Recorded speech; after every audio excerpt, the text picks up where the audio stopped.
Hi viewers, welcome to our channel. Present మనతో పాటు దాము బాలాజీ గారు సీనియర్ జర్నలిస్ట్ ఉన్నారు. వారితో ఒకసారి మాట్లాడండి. సార్ నమస్కారం. సార్ పవన్ కళ్యాణ్ గారికి మోదీ గారు షాక్ ఇచ్చారని చెప్పేసి ఒక న్యూస్ వైరల్ అవుతుంది. అంటే మొన్న బీహార్లో నితీష్ కుమార్ ప్రమాణ స్వీకారం జరిగినప్పుడు పవన్ కళ్యాణ్ గారిని మోదీ గారు ఇన్వైట్ చేయలేదు, అందరిని ఇన్వైట్ చేశారు. ముఖ్యంగా మళ్ళీ ఇక్కడ చంద్రబాబు నాయుడు గారు, నారా లోకేష్ గారు కూడా అటెండ్ అయ్యారు. ఇంతమంది అటెండ్ అయినా కూడా పవన్ కళ్యాణ్ గారిని మాత్రం పిలవలేదు. గత కొంతకాలం నుంచి కూడా మోదీ గారు మొత్తం పవన్ కళ్యాణ్ గారిని దూరం పెడుతున్నారు అన్న ఒక వార్త ఇప్పుడు వైరల్ అవుతుంది. దీన్ని జనసేన వాళ్ళు కూడా అవమానంగా చూస్తున్నారని చెప్పేసి కూడా కొన్ని ప్రచారంలో అయితే ఉన్నాయి సార్. మరి ఎందుకు ఇన్వైట్ చేయట్లేదు? మరి నిజంగానే దూరం పెడుతున్నారు మోదీ గారు? ఒకవేళ పెడితే ఎందుకు పెట్టినట్టు సార్? ఇప్పుడు బీహార్లో నితీష్ కుమార్ ప్రమాణ స్వీకారానికి పవన్ కళ్యాణ్ పిలవలేదు అంటే పవన్ కళ్యాణ్కి మోడీ షాక్ ఇచ్చాడు, పవన్ కళ్యాణ్ పట్టించుకోవట్లేదు అన్న వార్తలు వైరల్ అవుతున్నాయి. దీన్ని సహజంగానే వైసీపీ అంటే పవన్ కళ్యాణ్కి తెలుగుదేశానికి మధ్య విభేదాలు క్రియేట్ అయితే బాగుంటుంది, వీళ్ళిద్దరూ మళ్ళీ కలవకుండా 2029లో విడిగా పోటీ చేస్తే బాగుంటుంది అనేది వైసీపీకి ఉంటుంది. కాకపోతే అంబటి రాంబాబు లాంటి వాళ్ళు కలిసే పోటీ చేయాలని కోరుకుంటున్నామని కూడా అన్నారు. అదొక లాజిక్. ఎందుకంటే గతంలో కూడా 2019లో కూడా అదే జరిగింది. విడివిడిగా పోటీ చేయడం వల్ల ఏమవుతుందంటే యాంటీ ఇన్కంబెన్స్ చీలిపోతుంది అనేది అప్పుడు చంద్రబాబు అనుకున్నారు. కానీ అది జరగలేదు. అంటే మనకి యాంటీ ఇన్కంబెన్స్ ఉంటుంది కదా, చీలిపోయి మళ్ళీ మనమే వస్తామనేది చంద్రబాబు. రివర్స్లో జగన్ వచ్చాడు అక్కడ. ఇప్పుడు కూడా వీళ్ళు ఏమనుకుంటున్నారంటే యాంటీ ఇన్కంబెన్సీ చీలిపోతుంది కదా, కలిసి ఉంటే చీలిపోదు, యాంటీ ఇన్కంబెన్సీ వైసీపీకి పడుతుంది అనేది కొంతమంది వైసీపీలో ఉన్న వాళ్ళ ఆలోచన. కాబట్టి వాళ్ళిద్దరిని విడగొట్టడం వల్ల మనకు నష్టమే అనేది కూడా వాళ్ళు అనుకుంటున్నారు. ఏదేమైనా పవన్ కళ్యాణ్కి పెద్ద ఇంపార్టెన్స్ ఇవ్వట్లేదు కూటమి అనేది గత కొంతకాలంగా ఇటు జనసేనలో చర్చ ఉంది, తెలుగుదేశంలో కూడా ఆ విషయాన్ని చర్చిస్తున్నారు. ఇంక వైసీపీ దాన్ని కొద్దిగా ప్రమోట్ కూడా చేస్తుంది. ఈ నేపథ్యంలో లేటెస్ట్గా బీహార్ ప్రభుత్వ ప్రమాణ స్వీకారం నితీష్ కుమార్ సీఎంగా, దానికి ఇటు చంద్రబాబుని పిలిచారు, లోకేష్ని పిలిచారు, వీళ్ళిద్దరూ వెళ్ళారు. అక్కడ వాళ్ళకిద్దరికి ఇంపార్టెన్స్ కూడా ఇచ్చారు. ఎన్డీఏలో ఇద్దరిని కూడా బాగా రిసీవ్ చేసుకున్నారు. లోకేష్ని కూడా సన్నగా అయిపోయారు, ట్రిమ్గా ఉన్నారు, ఏం తింటున్నారు, ఏం ఎక్సర్సైజ్ చేస్తున్నారు, ఇవన్నీ కూడా అడిగారని తెలుగుదేశం మీడియా రాసుకుంటుంది. సో ఇలాగా వాళ్ళకిద్దరికి అక్కడ ఇంపార్టెన్స్ పెరిగింది కూడా. గతంలో కూడా నేను చెప్పాను, లోకేష్కి ఈ మధ్యకాలంలో ఎన్డీఏలో ఇంపార్టెన్స్ పెరిగింది. మోడీ కూడా పదే పదే లోకేష్ని అడ్రస్ చేయడం, లోకేష్ని ఆహ్వానించడం, ఫ్యామిలీతో కూడా వెళ్ళినప్పుడు చాలాసేపు దాదాపు 2 hours లోకేష్ ఫ్యామిలీతో మోడీ గడపడం. ఒకే నెలలో 2 సార్లు కూడా ఆ మధ్య లోకేష్కి అపాయింట్మెంట్ ఇచ్చాడు ప్రధాని.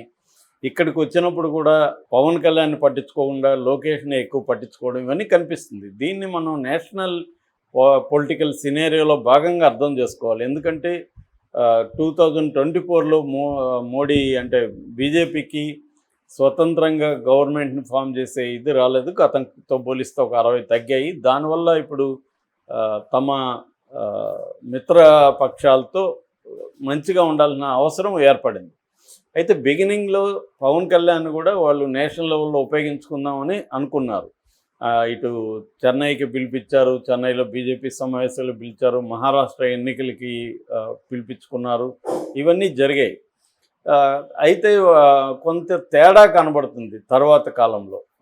ముఖ్యంగా ఏమైందంటే ఇటు హర్యానాలో బీజేపీ ఇది చేయడం, మహారాష్ట్రలో రావడం, ఢిల్లీలో బీజేపీ రావడం, ఇప్పుడు బీహార్లో రావడం, దీంతో మళ్ళీ బీజేపీ బలం పెరిగినప్పటికి కూడా మోడీ ఈసారి జాగ్రత్తగానే ఉంటున్నాడు. అంటే తన మిత్రపక్షాలతో ఇట్లాగే వెళ్దాము, మళ్ళీ మనం ప్రయోగాలు వద్దు, ఇప్పుడున్న ఈ కాంబినేషన్ అంటే నితీష్ కుమారు, చంద్రబాబు వీళ్ళిద్దరి మీద డిపెండ్ అయ్యే మనం నెక్స్ట్ ఎన్నికలకి వెళ్దాం అనేది మోడీ డిసైడ్ అయినట్టుగా మనకు కనబడుతుంది. ఈ డిసైడ్ అయినప్పుడు నెక్స్ట్ ఇక్కడ తెలుగుదేశం తరపున ఉండబోయేది లోకేషే చంద్రబాబు కంటే. అందుకని వాళ్ళు ఫ్యూచర్ని దృష్టిలో పెట్టుకొని లోకేష్కి ఇంపార్టెన్స్ ఇచ్చి లోకేష్కి ప్రాముఖ్యత ఇస్తున్నారు. ఈ క్రమంలో పవన్ కళ్యాణ్కి ఇండిపెండెంట్గా ఎంత ఉంది? 6% ఓట్ షేర్ ఉంది. రెండోది పవన్ కళ్యాణ్కి సపరేట్గా నిలబడి ఆయన గెలిచే పరిస్థితి లేదు. 1 సీట్ అన్న వస్తుందారా? పవన్ కళ్యాణ్ కూడా గెలుస్తాడో లేదో డౌటే వితౌట్ తెలుగుదేశం సపోర్టు. ఆయన ఏంటంటే కూటమిలో ఉంటే తను యాడ్ కాగలుగుతాడు, వాల్యూ యాడ్ అవుతుంది తప్ప ఆయన ఇండిపెండెంట్గా ఉంటే ఆయనకి కూడా వాల్యూ రాదు. ఆయన యాడ్ అవుతాడు, ఆయనకి వాల్యూ వస్తుంది కూటమిలో ఉంటే.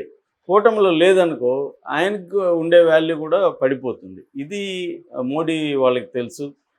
ఇది పవన్ కళ్యాణ్కి కూడా తెలుసు. తన స్థాయి ఏంటి, తన రోల్ ఏంటి, తను ఎట్లా నడపాలనేది పవన్ కళ్యాణ్కి కూడా క్లారిటీ ఉంది.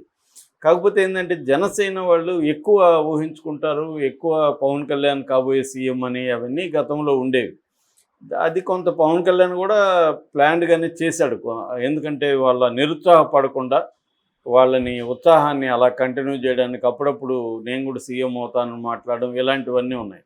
గతంలో పవన్ కళ్యాణ్ లోకేష్ మీద కూడా అలక కూడా చూపించాడు. అప్పుడు ఏంటంటే చంద్రబాబుకు అవసరం కాబట్టి అవన్నీ భరించాడు.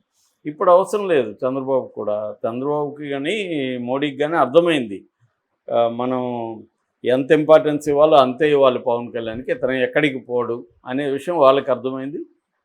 పవన్ కళ్యాణ్ కూడా నాకు సింబాలిక్గా నాకు ఇంపార్టెన్స్ ఇస్తున్నారు.